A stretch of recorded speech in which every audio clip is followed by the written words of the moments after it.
Although Catholicism is a sun god representation of the mysteries, and Islam is a moon god representation, it's interesting to cross-reference them to point out some commonalities that betray a shared origin.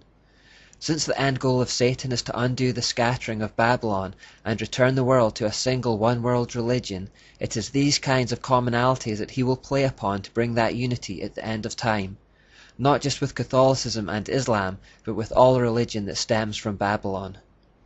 For example, let's compare the habit that Catholic nuns wear with the hijab that Islamic women are expected to wear. They're almost identical.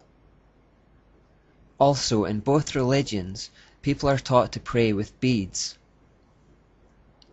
Just as Muhammad is said to have received his revelation in a cave, Mary is also depicted as living in caves or grottos in Catholicism.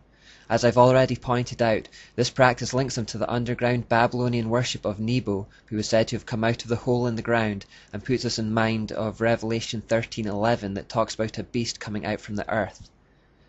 The mysteries were often celebrated in caves or grottos, and this explains the origin of this practice today and why revelations from Satan are so often given in the darkness. In Fatima, Mary is in a cave. In Lourdes, Mary is in a cave. The Pope and Catholic followers enter into these caves to venerate her and thus perpetuate the Babylonian system. Today we may also associate grottos with the secular Christmas character, Santa Claus. Department stores around the world create Santa's grottos around Christmas time and invite kids to enter into it to receive a gift. Again, this mimics a practice that has gone on for millennia. Although we've briefly looked at holidays already, we may revisit them in depth at the end of this study. Catholicism and Islam stand side by side around the world, often in places that were originally pagan in nature. Cathedrals and mosques are frequently built either next to each other, or the two buildings are incorporated into one. Cordoba in Spain is perhaps the most famous example of a cathedral mosque that was originally one and is now the other. It doesn't matter that the building was once consecrated to Catholicism, but is now consecrated to Islam, because both serve the same system. We have noted the sun symbolism in Catholicism. Even though Islam is the moon god version, they still have some sun imagery like on the ceiling of the King Abdullah Mosque in Jordan. Not entirely different to the concept behind St. Peter's Dome in the Basilica. The sounds of the religions are also similarly solemn. This is the sound of an Islamic call to prayer. أشهد أن لا إله إلا الله.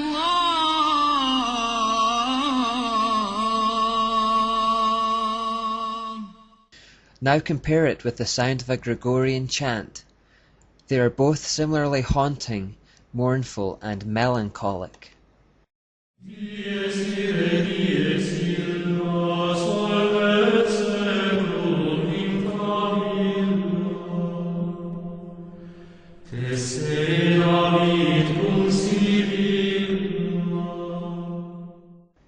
Both religions also make use of the telltale satanic all-seeing eye.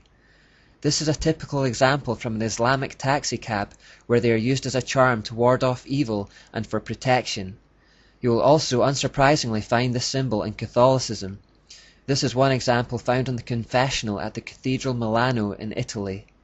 To the ancient Egyptians, the right eye represented the sun and the left eye represented the moon. That is why in Egyptian forms of the eye, it is surrounded by makeup that normally identifies it as the right eye, the eye of the sun god, Osiris or Horus to them. In this example, note the sun rays representing the supposed illumination that comes from the eye. One of the great ancient Egyptian temples was the Luxor temple. Helena Blavatsky, an important occult figure that we'll look at later, said that within such temples, obscene acts of homosexuality were conducted as a form of worship to Set. Now the remains of the Luxor temple still stand to this day, and within it you will find a multitude of phallic symbols that echo its original purpose. At the entrance, you will of course find the Asherah pole or obelisk. What is perhaps a little more surprising is that built into the Luxor temple is a mosque. Some Catholics plainly see the similarities with Islam and are looking for a shared future based on the truth that they have the same origin.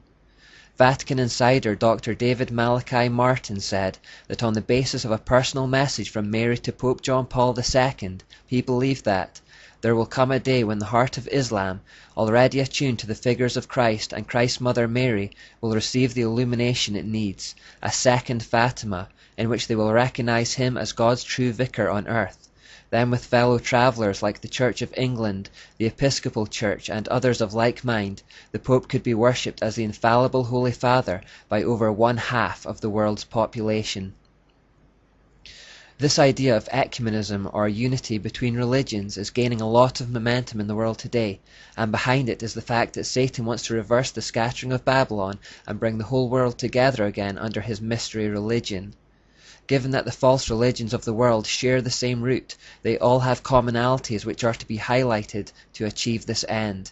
The idea is to bring the world under the headship of the Pope because he is the earthly head of the mysteries. Because of Muhammad's Catholic influence, Muslims already believe in Mary's Immaculate Conception and virgin birth. So high is their view of Mary that the Quran concludes she must be a goddess in Christianity. It therefore teaches that Christians believe in the Father, the Mother, and the Son. This is an error that comes by observing Catholicism's overemphasis on Mary as a deity. In fact, Father, Mother, and Son is the Babylonian Trinity. The Christian Trinity is Father, Son, and Spirit. The Islamic system of salvation is one of justification by works, which is the same as Catholicism and all false religion, in fact.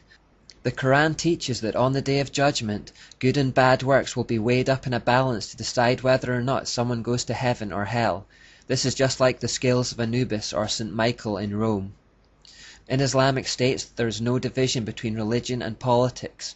This merger of secular and sacred is similar to the Church of Rome, where the sovereign pontiff is both head of the religion and a reigning monarch.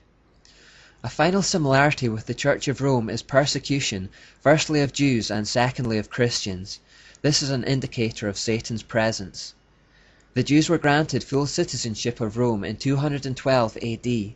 However, when the empire became Catholicized under Constantine 100 years later, this toleration of Jews declined and persecution began.